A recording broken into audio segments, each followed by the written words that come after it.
Alas 12 na po na tanghali at One Balita, Pilipinas na. Chinky, ano magandang negosyo na umpisahan para sa mga OFW kahit kami na sa abroad? Alam nyo ba, ang DTI po ay handa na tumulong sa mga OFWs na mag-umpisa ng kanilang negosyo kahit kayo ay nasa abroad pa.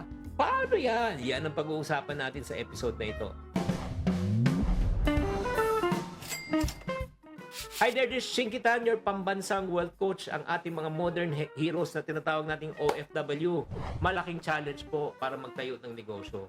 Kasi sa totoo lang, habang nasa ibang bansa sila, ang hirap talaga patakbuhin kung via remote control. Pero yun nga, hindi naman pwede habang buhay na sa abroad. Kailangan talaga ng fallback. At syempre, ang hirap naman, pag kayo babalik dito, tsaka kayo mag-uumpisa. Mas maganda na habang kayo nandun, may tumatakbo na ng negosyo at pinagkakitaan para pagbalik mo, transition na lang po. Ito lang pag-aralan po natin to. Number 1, ako napakaganda nito, online selling. Nako, bakit swak to? Kasi kahit nasa ibang bansa ka, pwede mo i-manage ang business. Pwede ka lang gumamit ng platform ng mga shopping site, Lazada, Shopee, TikTok, diba? Pwede ka magbenta kahit nasa abroad ka, magpo-promote ka ng social media, pero ang delivery mo, system, lahat nandito po, logistic partners mo dito sa Pilipinas. Ako, panalo-panalo yung pag-aralan nyo. Pangalawa, franchise business. Bakit ideal to? Kasi sa franchise, may existing na siyang system and support mula sa franchisor. Halimbawa, food cart, laundry shop, water filling station. Ang kailangan lang talaga maghanap ka ng low maintenance franchise. Huwag yung mataas po na franchise fee, yung mga affordable lang since kayo ay nagtatry. Pangatlo, ito pa, napakaganda nito para sa mga kababayan nating OFW kahit nasa abroad kayo. Real estate or rental business. Diba? Or Airbnb. Kasi pwede ka magpaupa ng bahay, apartment. Diba? Condo or if not naman yung semi-passive income. Mag-invest ka lang sa mga malalapit sa schools, business districts, mga call center, tsak na tsak po, meron kang demand. Or if not man, e-loading. Diba? Yung mga bills payment system, small capital. Ang importante lang, meron kang katiwala dito na magpapatakbo. At syempre naman, ito pa, taniman, agribusiness, bili ng lupa, tamnan, livestock, poultry, diba? Pwede naman tayo mag-hire ng katiwala, yung mga marurunong na talaga para sila mag-umpisa. O last but not the least, ito, kahit nasa abroad ka, pwede mo umpisahan to. Service-based business. Online freelancing. After your work from 9 to 5, tapos after, pwede ka mag-freelancing. As a matter of fact, pwede rin pa kumuha ng mga freelancer dito sa Pilipinas at kayo na magiging head ng agency.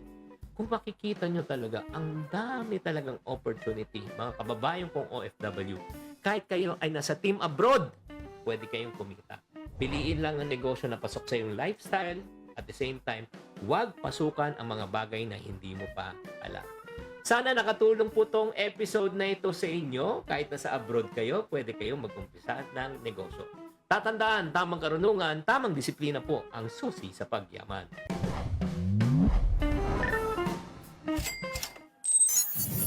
Buena mano sa ating One Balita Pilipinas ngayong Huwebes. Senado hindi raw tatalakayin ang impeachment laban kay Vice President Sara Duterte habang sila ay naka-session break. Pag-uusapan natin. MMDA pinag-aaralan ng alisin ang EDSA busway, pero ang Department of Transportation tutol daw dyan. Pumanaw na aktres na si Barbie Hsu na iuwi na sa Taiwan. Filipino fans, patuloy ang pag-alaala sa Meet Your Garden star. At pinakamalaking music festival sa Korea na Water Bomb nasa Pilipinas na.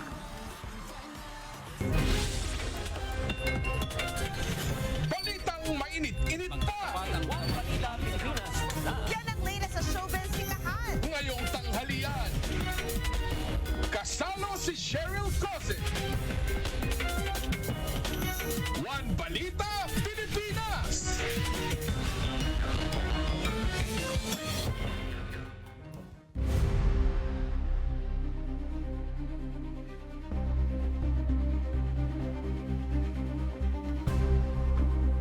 Magandang tanghali, Luzon, Visayas at Mindanao. Nanindigan si Senate President Cheese Escudero na hindi tatalakayin ang impeachment laban kay Vice President Sara Duterte habang naka-session break. Pagkatapos nilang upuan ito ng ilang buwan, Malamang umano na ang magiging senaryo tatawid na sa 20th Congress ang impeachment. Posible rin daw na ito na ang magbigay ng hatol kung tuluyang mapapatalsik si VP Sara. Ang iba pang detalye sa balitang ito, abangan mamaya.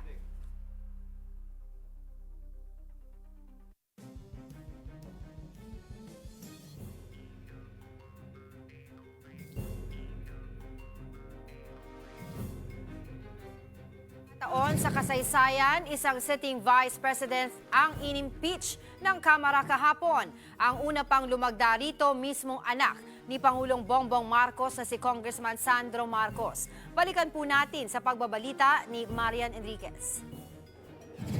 Doble sa 1/3 ng Kamara, ganyan karami ang pumirma sa impeachment laban kay Vice President Sara Duterte. There is a motion to direct the Secretary General to immediately endorse to the Senate the impeachment complaint, having been filed by more than 1/3 of the membership of the House, or a total of 215 members. Is there any objection? The Chair hears none.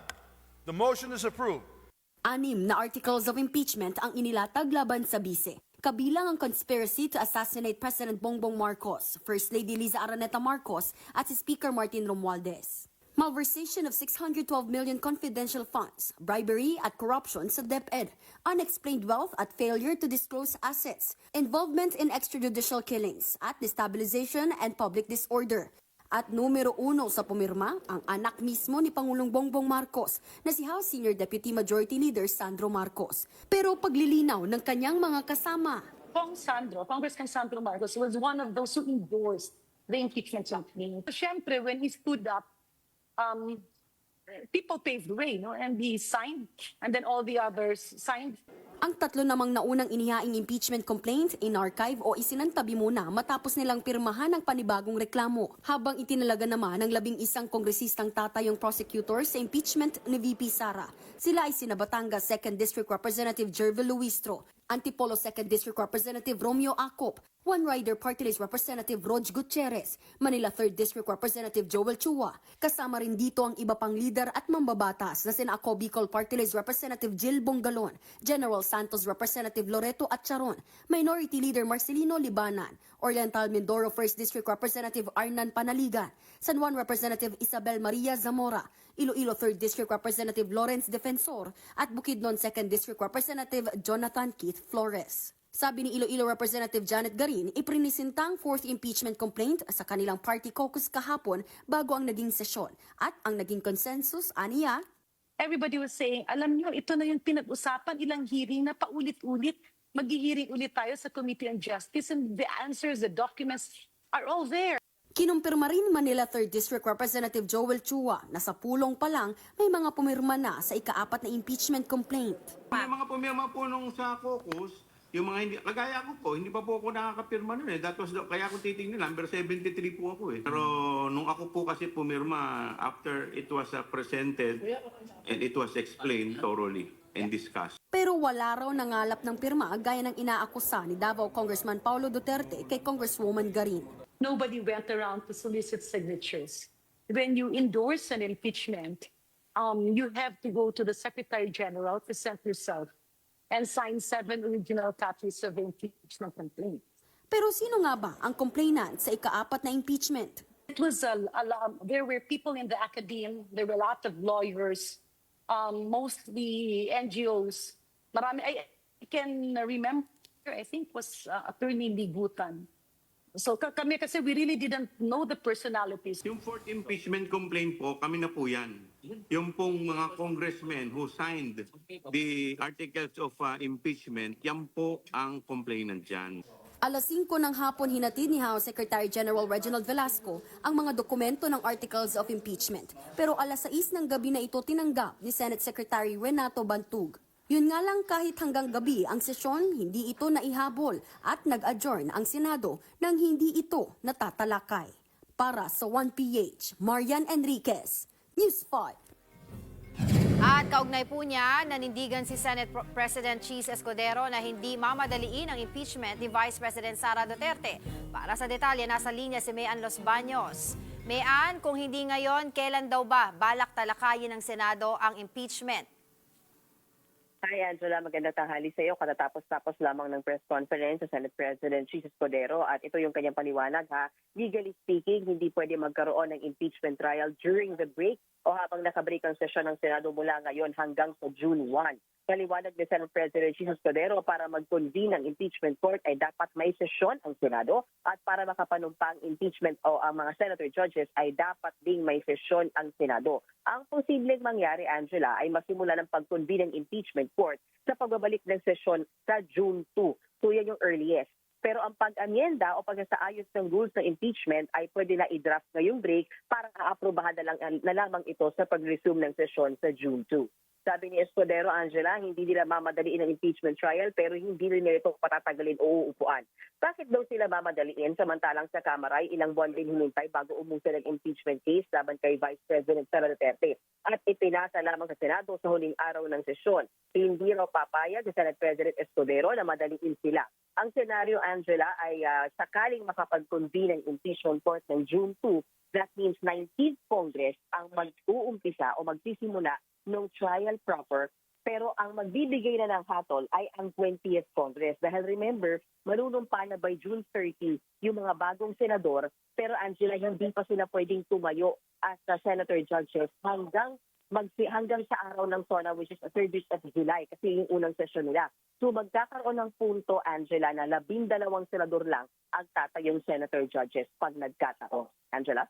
Meron bang binigay na rason si Senate President Chis Escudero kung bakit hindi man lang daw nabanggit bago sila mag-adjourn kahapon ng sesyon, bago sila mag-break tungkol nga dito sa at least man lang masabi po sa tao na na-receive nga nila yung impeachment complaint mula sa House of Representatives?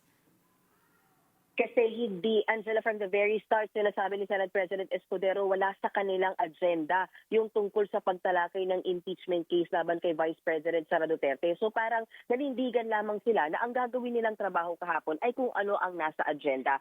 Kumbaga, hindi nila mamadaliin. Kasi sinasabi nga niya, before the convening of the impeachment court, dapat mag-usap muna yung mga senador. Dapat talakayin muna yung mga rules. At walang ganong nangyari. Angela, walang pag-uusap, walang focus. Ito yung claim ni Senate President Escudero, ha? Before nangyari yung pag-transmit ng impeachment, articles of impeachment kahapon. So parang ang sabi niya, bakit kami mamadaliin at bakit namin tatalakayin kahapon? Ba't namin babanggitin? Kung to begin with, hindi nga kami nag-focus o nag-meeting about it.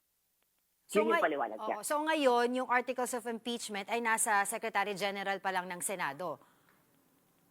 Yes, kay Senate Secretary Renato Bantug. So ang inassign sa kanya, ang assignment niya mula kay Senate President Escudero habang nakabreak, kailangan aralin, gagamit sila ng iba't ibang app para malaman kung wet signature. Kasi kailangan daw para sa isang impeachment case o dokumento para sa isang impeachment case, dapat daw ay wet signature o talagang pirma at hindi pwedeng e-signature. Iisa-isahin nila yung mga binigay na naka-affix doon sa dokumento ng impeachment complaint laban kay Vice President Duterte para makita kung totoo ba na umabot talaga sa at least 1/3 ng kabuuan ng Kongreso. Kasi talagang iisa-isahin daw nila yan at para mapatunayan at masigurado na wet signature o totoong lumagda yung mismong kongresista doon sa complaint.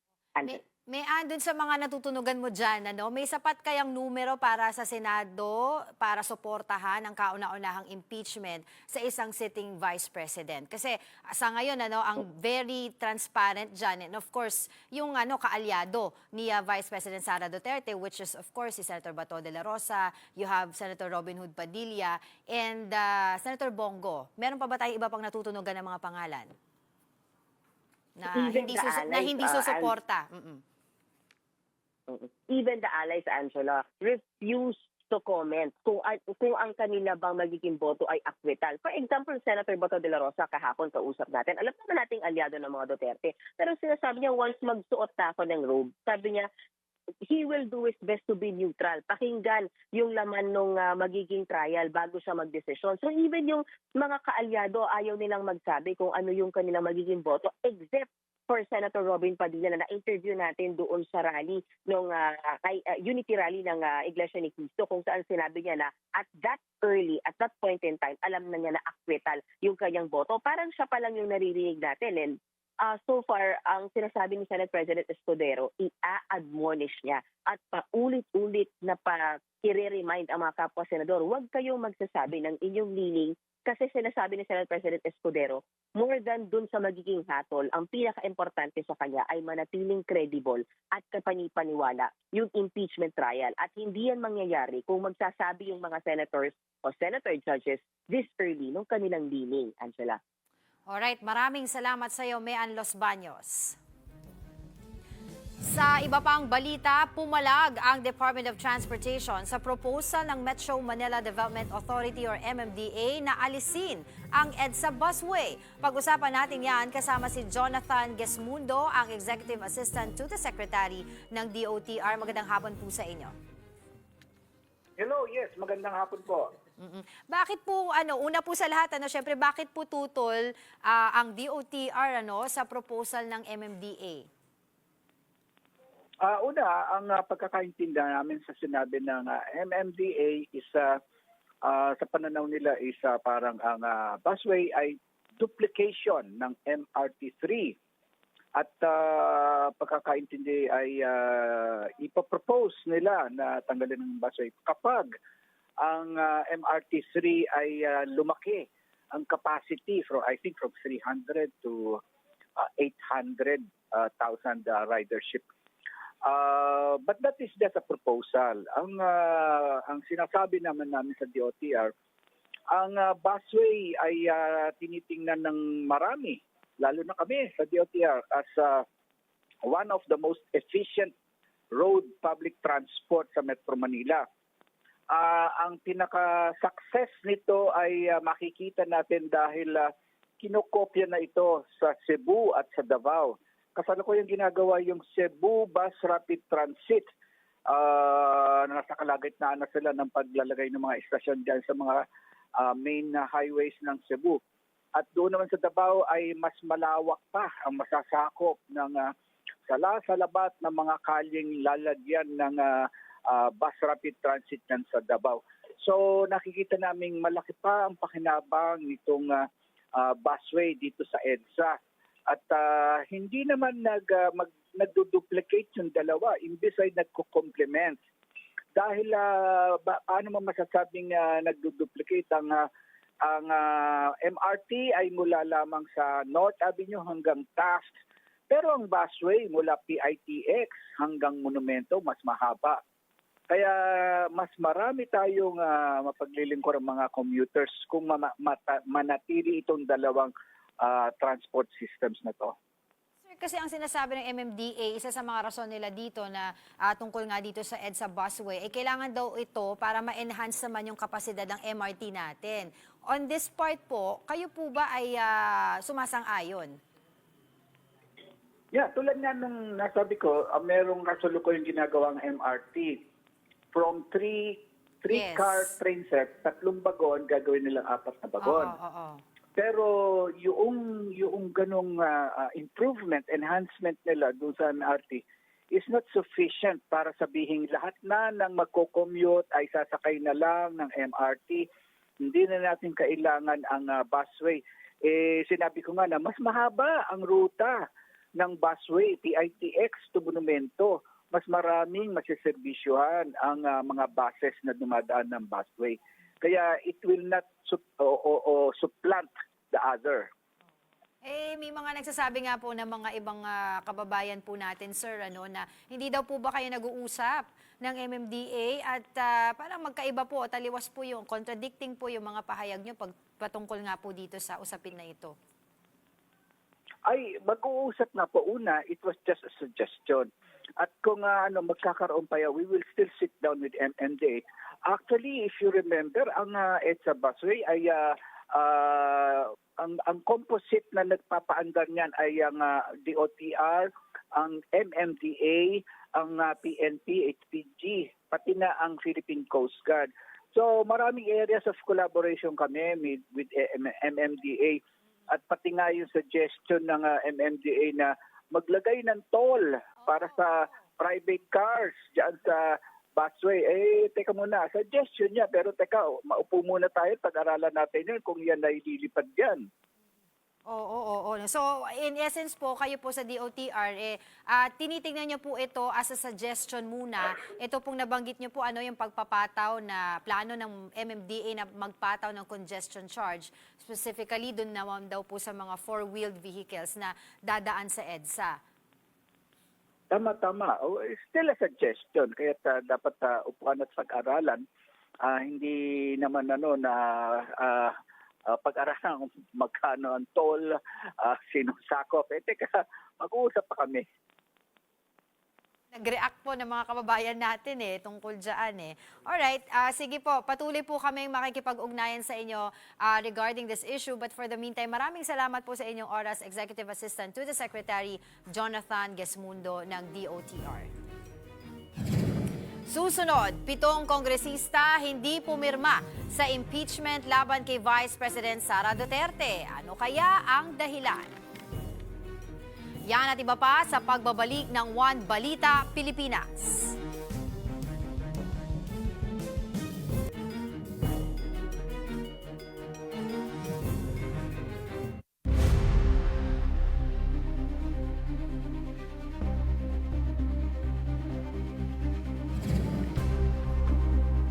Pitong mambabatas naman ang hindi lumagda sa impeachment complaint laban kay Vice President Sara Duterte. Kabilang dito, sina dating Pangulo at ngayon Pampanga 2nd District Representative Gloria Macapagal Arroyo, House Deputy Speaker Camille Villar at House Deputy Majority Leader Erwin Tulfo. Maging sina Cavite 2nd District Congresswoman Lani Mercado at mga anak niyang sina Cavite 1st District Congressman Jolo Revilla at Agimat Party List Representative Brian Revilla. Hindi rin lumagda si Sibac Party List Representative Eddie Villanueva. Ilan sa mga hindi pumirma ay may mga kaanak sa Senado na magsisilbing Senator Judge sa impeachment trial. Kabilang dyan sina Senadora Cynthia Villar, Senador Bong Revilla at Senator Joel Villanueva. Ayon naman kay Congressman Tulfo, hindi siya lumagda para maiwasang magkaroon ng bahid ang kanyang paghuhusga sa impeachment trial sakaling manalo siya bilang senador at maging Senator Judge. Kaugnay pa rin po ng pagkaka-impeach kay Vice President Sara Duterte, makakausap po natin ngayon si Surigao del Norte Representative Robert Ace Barbos. Magandang tanghali po sa inyo, Kong. Thanks for joining us today. Hi, magandang tanghali, Angela, at magandang tanghali rin po sa ating mga kababayan.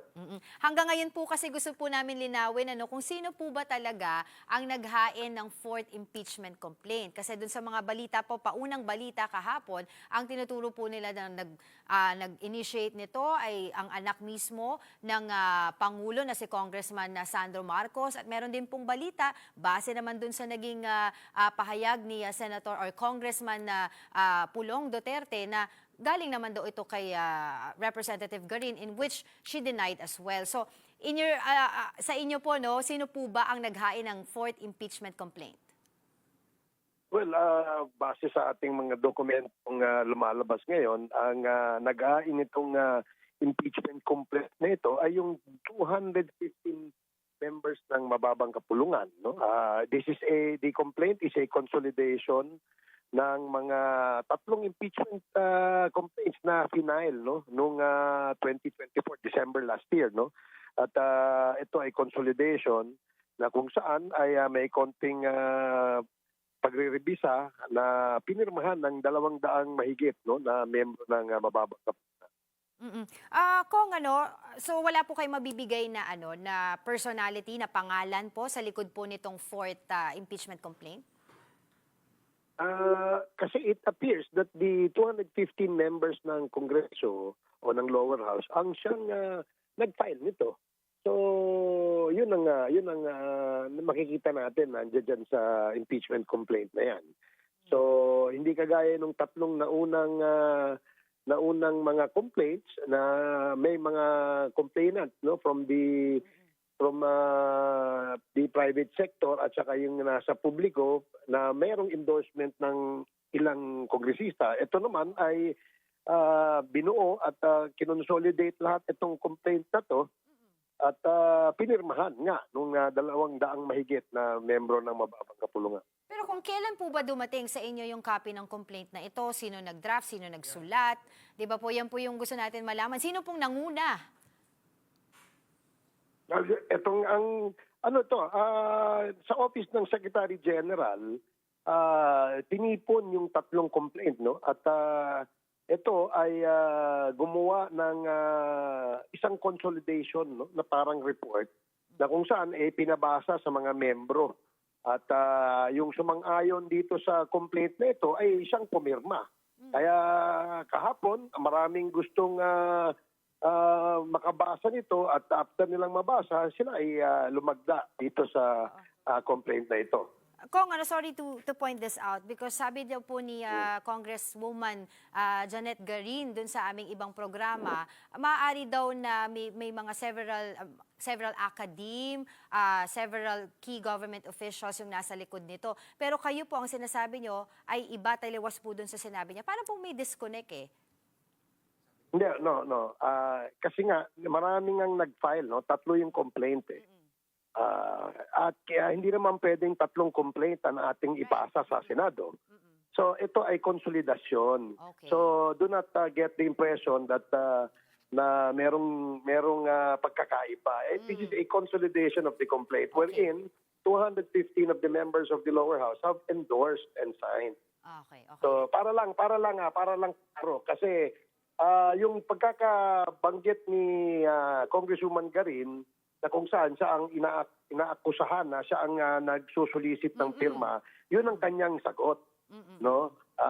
Pero yun nga, dininay niya ito. Hindi naman talaga siya ang nagpapapirma. Kung saan ang mga nakabasa ng complaint sa isang kaukus ng mga party, ng mga political party sa Kongreso, bago ito pinirmahan. No? Pinag-usapan ito ng bawat partido. Okay. Kong, thanks for clearing that up.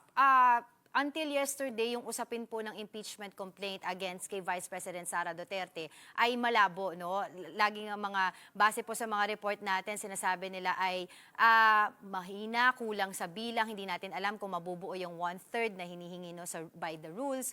So from mahina to kulang na signatures to 215.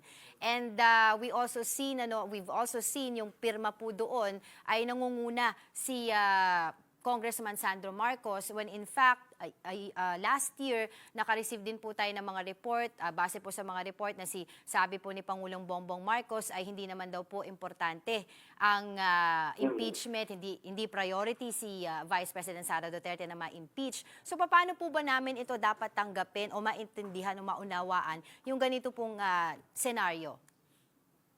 Well, unang-una, hindi naman pipirma siguro ang mga membro kung hindi nila nabasa at hindi sila sumang-ayon. No? Ganon din siguro kay Senior Deputy Majority Leader namin na si Sandro Marcos. Maaring nabasa niya, siya ay sumang-ayon at pinakita niya yung kanyang pag-endorso dito sa pamamagitan o yung pagsang-ayon dito sa pamamagitan ng kanyang firma. So this goes the same to all the members of Congress na pumirma o nagdumagda dito sa complaint na ito. So, and that shouldn't be an issue because ito nga, gaya nung nababanggit natin na ito po ay consolidation. Hindi naman po pwede na 3 yung complaint na ipapasa natin o isasubmit natin sa Senado. Kaya nag-caucus ang mga partido. Meron pong lahat po ng partido, no, including the party list coalition members, ay may kanya-kanya silang pagpupulong, no? At siyempre, pinag-aralan nila, binigyan sila ng kopya. Marami naman pong hindi rin pumirma. Meron din naman pong 200 mahigit na pumirma. Kung nakita po namin yung listahan ng 11 na prosecutors, no, for this impeachment complaint. Nakita ko nga po doon, isa po doon ay si Congresswoman Luistro. I was wondering, paano po ba pinili sila? Siyempre, unang-una, ang Committee on Justice and Committee on Rules, no, pinili nila, siyempre, yung merong experience, no? Hindi naman necessarily abogado ang pwedeng ilagay bilang prosecutor, pero siyempre, mas maganda, mas malawak ang experience kung abogado ang ating ilalagay, no? Dahil remember, ito ay prosecution team, no? Sila ang uusig. Kaya mas magandang abogado ang ilagay. Yung mga yan, puro abogado po yan at mga batikang abogado sa atin. Kung ano po yung reaction nyo dun sa mga sinasabi ng ibang mga Duterte camp, mga supporters ng Duterte na ni-railroad daw po ng Kongreso itong impeachment complaint? Hindi, talagang gano'n naman lagi ang lalabas. Lahat naman yata nung impeachment na nilabas mula noong kung di ako nagkakamali, for the last 3 impeachment or 4 impeachment proceedings, ang laging reaksyon ng hindi sumasang-ayon ay railroaded ito. And that's normal. Pero ano naman po yung inyong reaksyon doon sa sinabi po ngayon ng Senado sa pamamagitan po ni Senate President Chis Escudero na hindi daw po nila tatalakayin itong impeachment complaint na to habang sila ay naka-break. Huwag daw po sila madaliin. Well, yan, sa kanilang desisyon yan, pag-uusapan nila yan, siyempre, magiging collective decision yan ng mga senador natin. No? Dahil nga, they will act as a senator judge dito sa impeachment complaint na to. But alam naman natin na bukod sa legislative duty o yung yung act of legislation na nakasalalay sa ating mga senador, meron din po silang isang quasi-judicial duty na kung saan they sit as in senator judges on impeachment complaints. So it will have a different calendar, it will have a different set of rules. So nasa sa kanila kung kailan nila gustong talakayin at kailan nila gustong umpisahan. Okay, finally, kung ano rin po yung reaksyon nyo doon po sa sinasabi nila na hindi naman daw po makatarungan na i-impeach si VP Sara Duterte because majority of the Filipino people, milyon-milyon po sa kanila ang bumoto kay VP Sara? Well, syempre, understandably, ganun talaga magiging reaction. But sa isang banda, para po mahinto itong usapin na binabato kay Vice President Sara, di ba dapat magkaroon ng pagkakataon na depensahan niya ang kanyang sarili sa tamang forum. Siya naman ding hiningi ni Vice President Sara nung siya ay naging resource person ng Committee on Good Government sa Kongreso. At di ba, palagi naman niyang sinasabi na I will answer them at the proper forum. So, and the only forum that could be perhaps a proper forum on the issue of this is eto nga, i-elevate ito dito sa isang proceedings na tinatawag nating impeachment proceedings. Alright, on that note, maraming salamat po sa inyong oras. Surigao del Norte Representative Robert Ace Barbers. Kasama ang Makabayan Bloc sa mga naunang naghain ng impeachment complaint laban kay Vice President Sara Duterte na ngayon ay na-archive para bigyang daan ang ika-4 na reklamong naging basihan ng desisyon ng Kamara kahapon. Kaugnay po niyan, makakausap natin si Congresswoman Arlene Brosas. Magandang tanghali po sa inyo, Kong. Hello, magandang tanghali Angela, magandang tanghali po sa lahat ng nakikinig. Kung kakausap lang namin kay Representative Ace Barbers at sinasabi niya, consolidation daw po itong ng mga iba't ibang mga impeachment complaint, yung inihain kahapon na 4th impeachment complaint. Sumang-ayon naman po ba kayo na ma-archive na lang po yung inyong impeachment complaint? Yes, Angela, sa totoo lang, yung 3 impeachment complaints, I think nakasama siya doon eh. For example, yung betrayal of public trust, kung saan yun yung basis ng aming impeachment complaint, yun ay kasama din doon sa 4th complaint.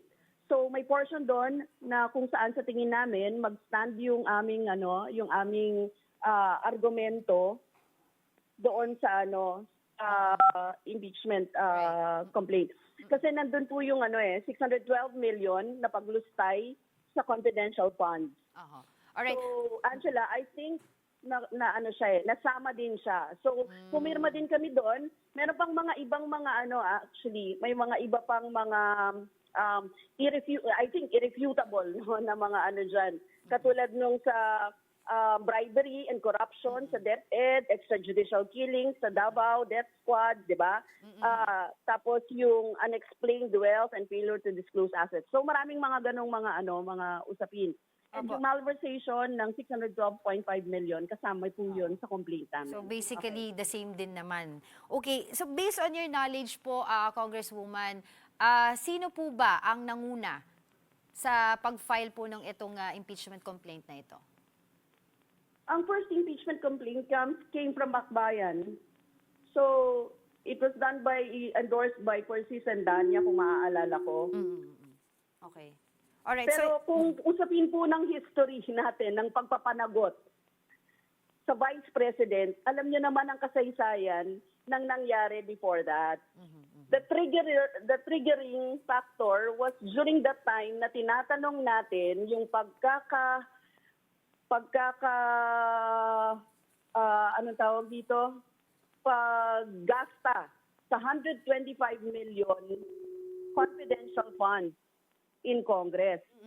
Yun po ay tinanong natin sa Vice President. So, yun po yung mga triggering factor noon. Historically, kami po ni Kong Franz Castro, we were asking about it. Yun po yung, kung maaalala nyo, 11 days lang. Actually, doon pa lang sinabi na natin, impeachable offense yan. Second, nung hindi po sinasagot tayo sa Kongreso sa panahon ng budget hearing, yun po, at hindi po nagpakita sa atin para ipagtanggol ang kanyang budget. Mga ganun po yung nangyari nung nakaraan, kung saan pinapanagot po natin siya. Kasi at the end of the day, Angela, Yes, Kong. Linawin ko lang po, sabi niyo po kanina, nabanggit niyo, Akbayan po ang nag-consolidate po nito na maging fourth impeachment complaint versus or against VP Sara. hindi Tama po. po ba? Hindi. The Okay. first impeachment complaint was The done first. by Akbayan. Was filed by Akbayan. Yung fourth complaint po ay, ito po ay 215 members ang siyang nag-initiate. Ibig sabihin, lahat po ay nag-agree dito. Oo. And it was initiated by no less than the President's son. Dahil siya po yung una kong nakita doon sa listahan. Oo, it's good that you mentioned po si Congressman Sandro Marcos. Bakit nga po ba siya yung unang pumirma doon? Meron po ba kayong knowledge about it? Well, I think buo naman ang pagtingin ng Kongreso, no? United kami sa usapin na talagang impeachable offense ito, yung mga ginawa ng Vice President. It is about time, kailangan na po. At tingin namin, irrefutable nga yung mga, anong tawag dito, mga basis, no? Irrefutable yung mga complaints na nilagay doon. Kaya sa tingin ko po, kasama siya sa unang-una, no, na pumirma dito. And he also believes that. And I think talaga naman, kasi dapat lang, no, na maging transparent and accountable ang ating mga nasa serbisyo publiko. It doesn't exempt anyone. Opo. Pero kailan po ba? Would you know po kung kailan po unang tinrabaho itong fourth complaint na ito? Well, hindi po ako privy doon sa sa tinrabaho, pero binrouse po namin, tiningnan po namin yung complaint, and we think nandun nga yung gist ng gusto din namin, lalo na particularly on the betrayal of public trust. Pero were you also present He po? may not be Go ahead po, go ahead. No, yun lang. But in its present form, kasi pumirma kami, so therefore we agree, no, doon sa ilang mga niyan. Pero were you also present po during the caucus party yesterday? Kasama rin po ba kayo doon sa pumirma? Yes, oo. Kasama 133, pang 133 po ako. Kasama po ako doon sa mga pumirma. Oo. Pero natanong ko rin po ito kay Congressman Barbers. Ang sinabi po kasi ng Senado through their Senate President ay hindi daw po nila tatalakayin habang nakabreak itong impeachment complaint. Your reaction on that po? Well, it's their discretion na kasi nakarating na po sa kanila eh. Ang ipinagtataka lang po natin, hindi din agad tinakal sa plenaryo dahil nga at least man lang, no, na-transmit na kasi, at least man lang to acknowledge that it was transmitted in the Senate. Diba? Tapos yung mga kailangan daw wet signatures pa, kailangan ganito pa, kailangan ganyan. Those are excuses. I don't think so na kailangan yun pa. Ang mahalaga kasi doon, nakarating sa kanila, no? At kailangan po, nakalagay doon, duty nila yun eh. They are duty bound na pag-usapan yon. Pero kung 5:30 dumating sa kanila, 7 p.m. sila nag-adjourn, there's still time para sabihin na na-transmit sa kanila yon, diba? Ganun yung Unless these are maneuvers, no? Ganyan. So, we are asking the Senate to be, diba, transparent about this and accountable about this. Kasi at the end of the day, accountable tayong lahat sa taong bayan eh. Diba? Hindi naman ito tungkol lang sa isang impeachment complaint na kundi ito ay bahagi ng duty natin na bilang mga mambabatas. Specifically sa kanila kasi different duty din ang legislation and different duty rin ang pagiging court, impeachment court. And that is what is expected of them. To convene as an impeachment court once na-file na ang at na-transmit na sa kanila yung impeachment complaint. Okay. Finally po, Kong, wala pa po talagang official statement si Vice President Sara Duterte tungkol po dito sa development na ito regarding her impeachment. Pero yung kanyang mga kapatid, nagbigay ng kani-kanilang mga reaksyon. Si Davao City Mayor Baste Duterte, sinabi niya, cornered animals more aggressive ang Kamara. Ang sinabi ni Davao City First District Representative, politically motivated itong impeachment na ito. Quick reaction na lang po mula po sa inyo.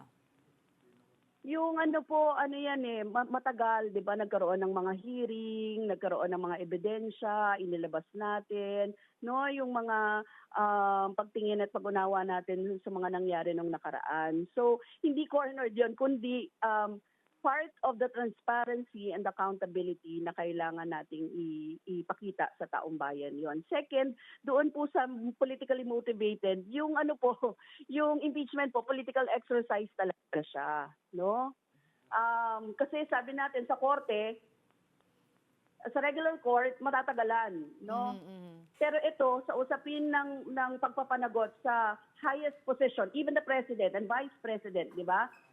Mga nakaposisyon, ito yung paraan ng taong bayan na mapanagot, yung mga public officials natin na gumawa ng matitinding kasalanan sa taong bayan, sa konstitusyon per se. Yun. Alright, And that is one of that is the betrayal of public trust. Angela? Apo.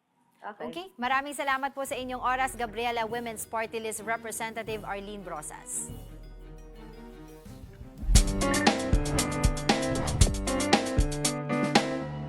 Magandang tanghali mga kapatid.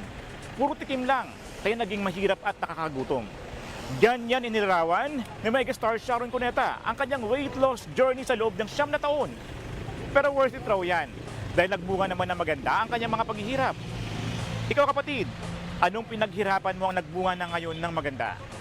Tara, samahan niyo ako at magtatanong tayo dito.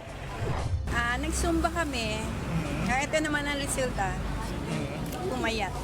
Pero hindi sa pagkain ko yan. Sana yan sa pag-exercise sa Herbalife. Naghiwalay kami ng husband ko. Naging matatag ako at tinaguyod ko yung mga anak ko. Nag-asawa ko ng maaga. 16 years old. Ngayon yung anak ko isa ng engineer at may mga nabili na rin siya mga properties. Yun ang pinaghirapan na nagbunga. Schooling, pag-aaral ko. Kasi before, as in, hindi na niniwala yung parents ko na kailangan makatapos eh. Sila yung generation ng mga magulang na read and write okay na.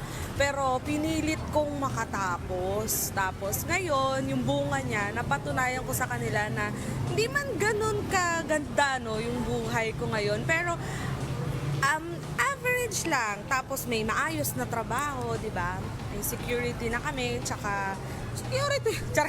I mean, di ba, hindi na yung gaya ng buhay namin before na pagising ng umaga, isipin mo anong kakainin. Ngayon, medyo latag na lahat. May regular na sahod, may regular na trabaho. So, yun yung bunga niya. Ako ang inyong hari ng bayan, ang tunay at nag-iisang pantanggal umay sa pananghalian. Susunod, ano kaya ang masasabi ni Vice President Sara Duterte na hindi makakaaksyon ang Senado sa impeachment laban sa kanya habang sila ay naka-session break? Pag-uusapan po natin. Ilang Pilipino magpe-perform din sa pinakamalaking music festival sa South Korea na dadalhin sa Pilipinas. May patikim sina Zayla at ang P-pop group na Believe mamaya dito mismo sa studio. Yan at iba pa sa pagbabalik ng One Balita Pilipinas.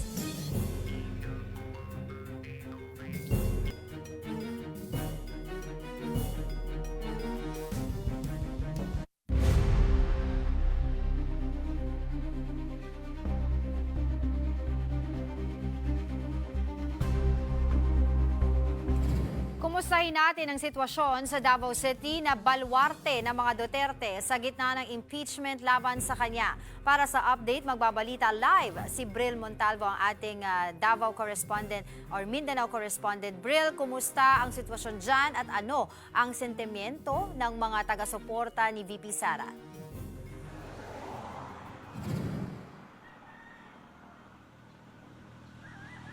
Angela, alam mo, nakausap nga natin ang ilan sa mga Davaoenyo matapos ang naging pasya ng House of Representatives sa pag-impeach kay Vice President Sara Duterte kahapon sa botong 215.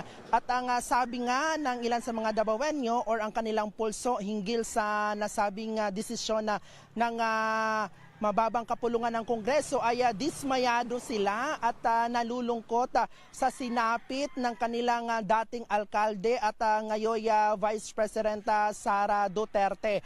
At sabi nila na malalagpasan ito lahat ang mga pagsubok ni Vice President Sara Duterte sa kanyang buhay politika at nandito lang daw ang mga Davaoenyo na sumusuporta sa kanya. At yung isa nga na nakausap natin, isang security guard, ito nga si Sir Ronald de los Reyes, sabi niya, VP Sara, laban lang. Ayan, so yun ang naging mga reaksyon or pulso ng ilan sa mga Davaoenyo matapos nilang malaman ang naging pasya ng House of Representatives na i-impeach si Vice President Sara Duterte. At alam mo, Angela, bukas ay magkakaroon din ng press conference si Vice President Sara Duterte sa OVP Central Office dyan nga sa Mandaluyong City para sagutin itong impeachment or pag-impeach sa kanya ng mga mambabatas sa Kongreso. At bago yan, Angela, bago ang mangyayaring press conference bukas, ay maswerte tayong nakapanayam eksklusibo si Vice President Sara Duterte kahapon ng hapon sa kasagsagan ng sesyon ng Kongreso sa pagpapatalsik sa kanya. At ang sabi nga niya, Angela, ay hihintayin muna niya ang buong dokumento hinggil sa impeachment bago ito magkomento. Narito ang ating eksklusibong pahayag ni Vice President Sara Duterte kahapon. Ating pakinggan. Talaga? Nag-announce na sila? Opo, VP. Na-impeach na po si VP Sara sa botong 153 po. Anong announcement? Pabasa nga ng statement nila. Hindi kasi, mahirap ako mag-react pag hindi ko nabasa kasi kung ano sinabi nila. Gusto ko mabasa kung ano yung statement nila ng House. Baka masobrahan o magkulang yung reaction. So, kailangan natin antayin. Yes, Bril. Meron ka bang information kung alam na rin ni former President Rodrigo Duterte itong impeachment kay VP Sara?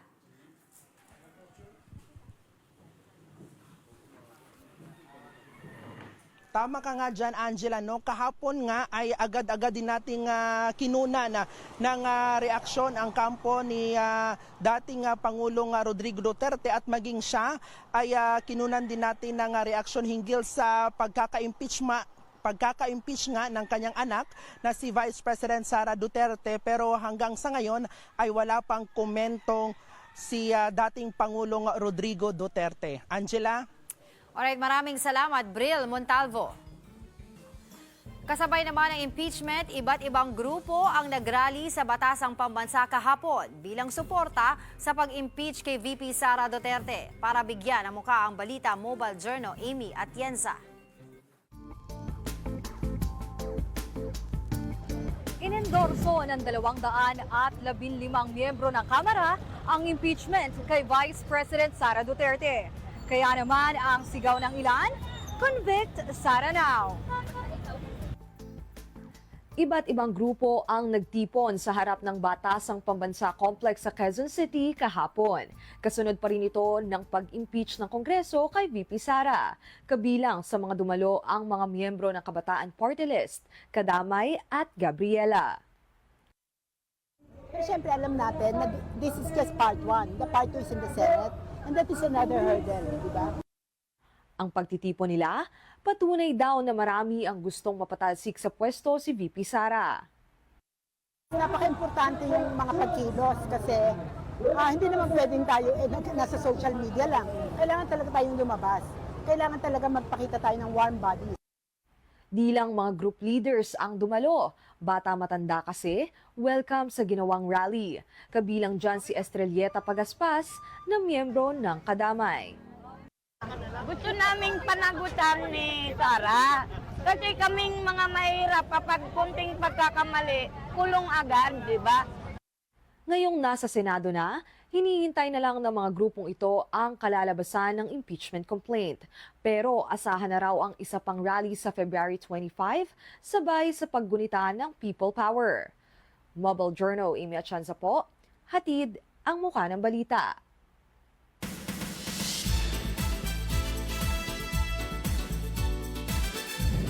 Mga kapatid, naiuwi na sa Taiwan mula sa Japan ang abo ng mga labi ni Barbie Hsu o mas kilala bilang si Shansai ng Meteor Garden. Inalala naman siya ng ilang mga Pilipinong nagkaroon ng pagkakataon noong makasalamuha ang aktres. Nagbabalita tungkol dyan si Von Belenario. 2018 pa nang mangyari ang ultimate fangirl moment ni Victoria. Yan ay nang makita, makapagpa-picture at mayakap ang idol niyang si Barbie Hsu. Nung nakita ko si Shansai, umiyak ako. Kasi syempre, dream come true talaga siya para sa akin. Dapat kinis ko na, hinag ko na, hiningi ko na yung number. Grabe. Kinakabahan talaga ako. Sabi ko, oh my God. Like, kilig na kilig ako. Kaya naman sa pagpanaw ni Barbie, babaunin na lang daw ni Victoria ang magagandang alaala.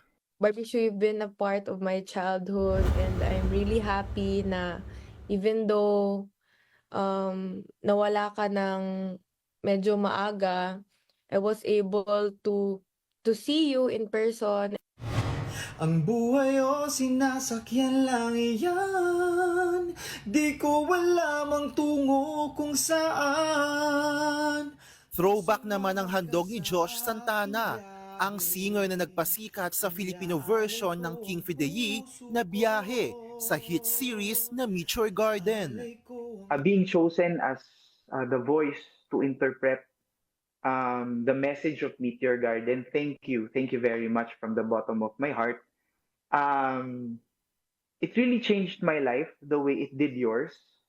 Until tumanda ka and until now you're being appreciated as a character, one of the characters sa Meteor Garden. Malayo ako, hindi mo ako kilala, pero umabot sa akin yung liwanag na shinare mo sa mundo.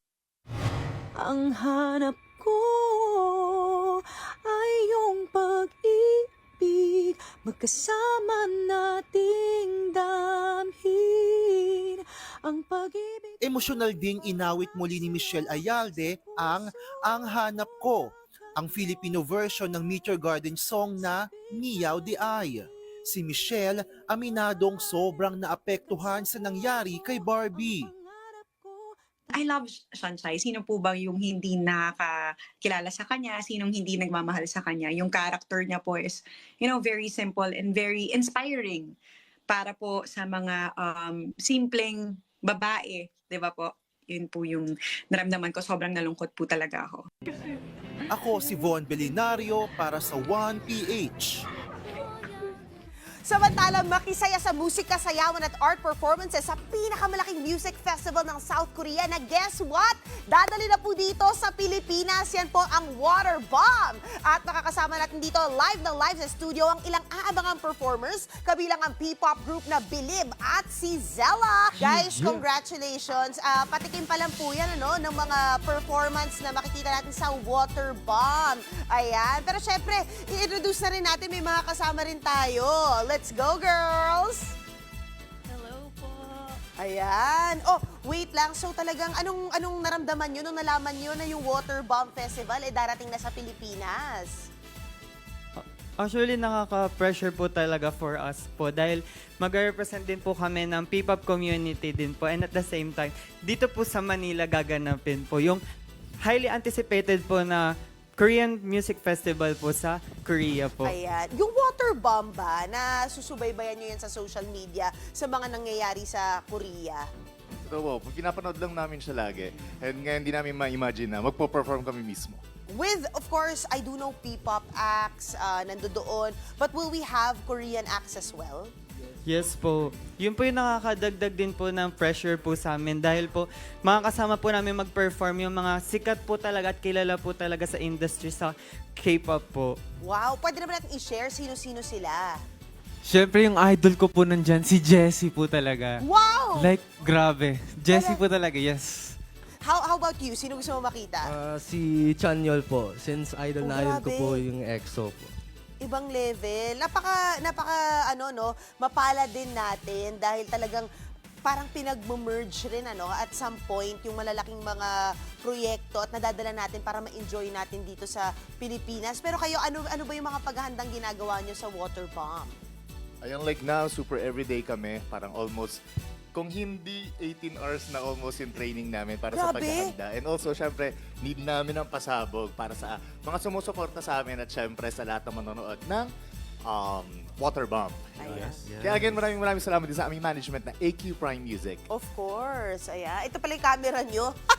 O, diba? O, syempre ating, napakagandang Rose Among the Thorns. Hello po, my name is Zayla po. I'm a P-pop soloist po. Yes. O, Zayla, ikwento mo naman. Ikaw naman. Kasi syempre kanina, dapat e-entra ka pa dun sa... hindi na natuloy. Pero at least andito ka, live na live, Yes. diba? Wait lang, so anong aabangan namin sa performances mo sa Water Bomb?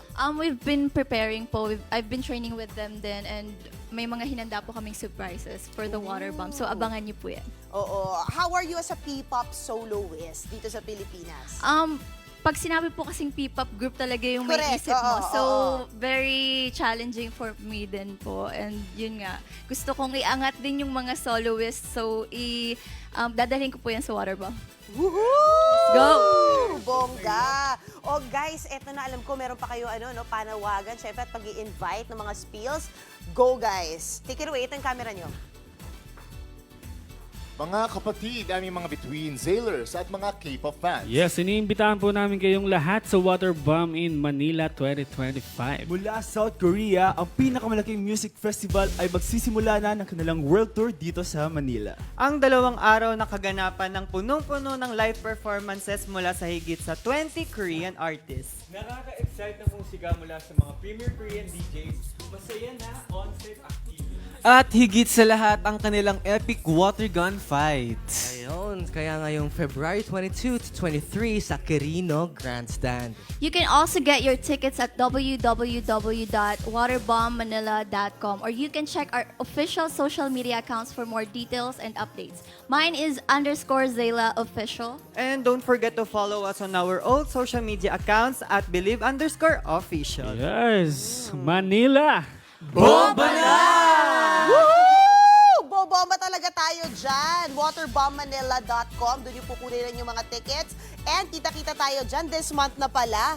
Nakakatuwa naman yan. But anyway, guys, yan muna ang latest sa showbiz. Balik sa'yo, Angela! Thank you, MJ. At yan po ang mga bumabanderang balita at public service sa inyong tunay na kasalo sa tanghali. Hanggang bukas dito po sa balita ang magpapabusog sa inyong kaalaman. Sa ngalan po ni Cheryl Cosim, ako po si Angela Lagunsad Castro. Kami ang 1PH, teleserbisyo para sa Pilipino.